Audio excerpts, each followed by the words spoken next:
So, hello. I want to talk to you about German history. This was under the comments in the discussion group of the community. Somebody wanted to learn something about German history. Well, German history, everybody thinking of World War II, but this is not the whole truth. So, I think it's a good opportunity now to just sorry for this.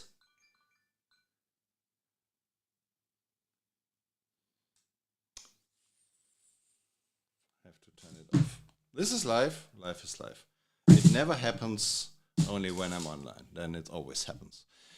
So, yes, this book I have written about German history, and German history is not a thing which can stand alone. Because most of you don't know that the World War II would have never been possible without the help of the American people. Well, we are still ruled by dead people. It's an invisible war. How the dead still rule? This is the questions. They are dead, and yet they are ruling. And now I forgot to put on the... Well, I think I stop this thing and I make it new. Sorry. Make a cut. I will cut this out later. So, yeah, it's live. I want to talk to you about German history, and German history can't stand alone. You have to look also at the American history, because there would have been no World War II and there would have been no Holocaust without the financial help of some people in America and the world. It wasn't a German problem, even if it's told so. This history has been hidden from the public, and now we are in a time of awakening. I have written a series of books about German history, and in the comments of the community there have been people who are asking for some information about German history, and I'm happy to do this here. Today I want to talk to you how the dead still rule. Sounds like Walking Dead, but is something different. You see on the other side of the screen, this is my book, The Hidden Reich, and I would recommend you, if you want to learn more about German history or about world history, buy the book. You can find it at aam-ebooks.com or aam-books.com, and I would be happy if you can buy yourself a copy and keep it for safe for future, because you can censor videos, you can censor ebooks, but you cannot censor printed books. So this is a good chance to make a time capsule, maybe, and to learn what I have learned in the past years. So let's go to the book, and please subscribe to the channel. Please let me know in the comments what you think about this. Please let me know if this is new for you. These people in this book, they are mostly dead, and yet they rule. But there are some ancestors, and you will find them here also in the book. They rule not through blood, not through inheritance, but through their structures. The man who once set the world on fire left behind more than ruins. They left behind a system, a design for control so efficient that it survived its own creators. In 1945, the world believed evil had been defeated. But evil was never a country or a man. It was a way of thinking. And thoughts cannot be bombed. The so-called 0 hour, it never happened. Germany lays in ashes.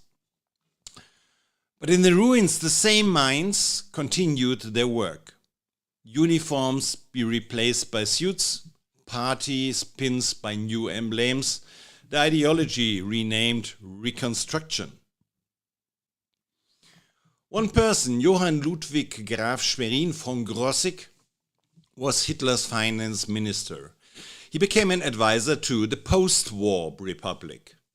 Reinhard Gehlen, the Wehrmacht's intelligence chief, kept his archives intact and offered them to the Americans. For that he was rewarded, not punished. His organization Gehlen became the embryo of the post-war German intelligence agency BND. A German spy agency built under American supervision by the OSS and CIA, staffed by the same men, using the same methods, under a different flag.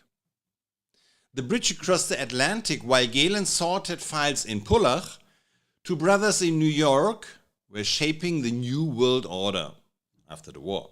John Foster and Alan Dulles, lawyers of Sullivan and Cromwell. Before the war, they presented IG Farben, Thyssen, Standard Oil, and they understood how money could flow across front lines. After 1945, they became architects of American global reach. John Foster was the Secretary of State, and Alan was the director of the Central Intelligence Agency. Sullivan and Cromwell were so close to the Nazis that they even signed their letters with "Hail, the German leader." The CIA itself became more than an agency. And when you think about John F. Kennedy, he was fighting the CIA and he was also fighting the Dulles family, the brother and also his sister. The CIA became a method to steer history without leaving fingerprints. Across Europe, old networks were quietly restored. Enemies became partners, culpability turned into consultancy. They say history is written by the winners, by the victors, but its footnotes are written by bureaucrats. The archives of the Reich were not destroyed, they were studied. Every list, every statistic, every administrative trick transformed from ideology into management. EU is a Nazi project. NATO is a Nazi project. Surveillance became security, propaganda became information, and the tool remained, the purpose was repackaged. The Allies took the machinery of control and made it global. Discipline through fear, obedience through efficiency. While politics reshaped itself, the corporations that had financed war remain untouched. IG Farben was broken apart, okay, but its offsprings thrived. BASF, Bayer, Höchst, the product changes, the profits did not. And the same family sat in the boardrooms. The same banks on the road the loans. War had been good business, peace was even better. In New York, London and Basel, the credit lines were redrawn and the post-war miracle was born. And in Switzerland, the BS is something very interesting. The Cold War, which we were all afraid of in our generation, was a theater. It was a theater with a double stage. Capitalism versus communism on the surface. Behind the curtain, consultants, financiers, planners, the same names. The West needed an enemy to define itself. The enemy needed the West to survive. Both sides expanded the same infrastructures of control. When Henry Kissinger opened the door to Beijing in the 1970s, ideology gave way to pragmatism. Capital learned to wear a red flag, dependence became the new diplomacy. Today we speak of digitalization, AI, global security, but the principles has not changed. Whoever controls information controls reality. Then it was filling cabinets, now it's clouds. Then rubber stamps, now algorithms. And again, people are catalogued, rated, steered, not by race or birthplace, but by data, consumption, and opinion. Technology has changed. The idea has never. We ask why Germany has never truly faced its past. Perhaps, and this is important, this is what this book is about, and it has a lot of informations, because the past never truly ended. You can find this book at iam-ebooks.com or iam-books.com. And please subscribe to the channel and please give it a like and tell me in the comments what you think about it. Again, we ask why Germany has never truly faced its past. They did everything that nobody's talking about the past really, perhaps because the past never ever truly ended. Because the perpetrators of one era became experts of the next era. Because national memory was designed with built-in amnesia. Remembrance became a moral duty, but not an act of understanding. We were told to feel guilty, but we have never been told to ask who profited. And those who understand are always dangerous. The Dulles brothers are dead. Gehlen is dead. Krosigk, Rockefeller, Warburg, all gone. But the architecture, it remains. Bureaucracy as control, economy as leverage, obedience as virtue. They live on in institutions, not in bodies. They're in systems that learn to function without masters. Search deep enough in the archives of power, and you will find that history is not a river, it's a loop. Each era recreates the same designs: secret knowledge, central administration, moral justification. Only the vocabulary changes. That was once security becomes compliance. What was once censorship becomes content moderation. The aim is constant: to make humanity manageable. So, my friend, whoever believes history is over lives in an illusion. The invisible war continues, not with bombs, but with regulations. Not with armies, but with networks. It's not declared. It is administered. And we are the data. Yet we still have a choice. We can refuse. We can question. We can remember. Because truth dies only when courage does.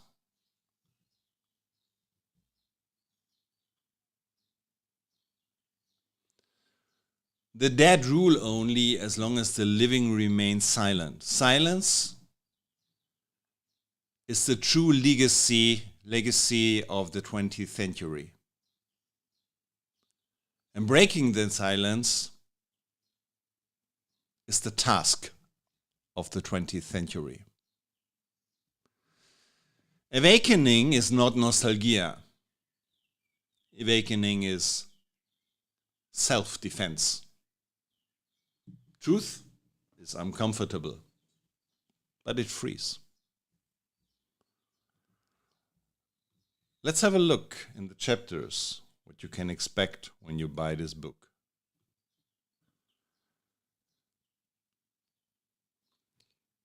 So I cover a very big section of the German history, never been told like this before. It's about the censorship, it's about democracy, which has never been one. So we always lived in the illusion that Germany is real democracy. It was never. It was built from people who worked before in high positions in the Nazi regime. And they founded the new parties. So the same men hailing to Hitler are now split up in different parties. It was always one party, it just looks like many parties. We look at international fascism. We are looking at a very important person from America who just overruled the Nuremberg trial, John McCloy. And he was in a family relationship to Konrad Adenauer, the first Chancellor of Germany. We will learn how the deep state is constructed. We will learn how the pharma industry, from Flexner Report till Auschwitz, are connected to each other. We will look at philanthropy, the BS, Nazi gold and Himmler, what is his role in this? We will learn where the eugenics have come from. They came from America, not from Germany. Eugenic is a project of the Rockefeller family, and where they have gone while they've been genetic experts after the war, and all these criminal doctors have become the head of universities in Germany. We will have a look at the church, of the silence of the church. We will have a look at the media and at stage terrors. And we have a look at Warburg, Rockefeller, Rothschild, and all these people behind. We will learn about Vera Sharaf, a survivor of the Holocaust, who made a speech in Germany, and then the German government was seeking for her for denial of Holocaust. This is really unbelievable. Have a look at the book, you will find out. And you will find how they do it. What is the chapter 130? How the section 130? How did they do it? How was it possible that in Germany nobody was talking about German history? All this you can find in my book, The Hidden Reich. This is the first book. The second book is Rulers in the Shadow. Well, there you learn a lot about the people behind the networks, the intelligence agencies, the constructions. And then we will have the Eternal War, and you will learn in the Eternal War why the same people are financing wars which have founded their fat and which have their fingers in the Titanic complot, or maybe also 9/11. And the last book is about state terrorism in different countries, about the Red Army fraction and other things. I recommend you to start with The Hidden Reich, and you find The Hidden Reich in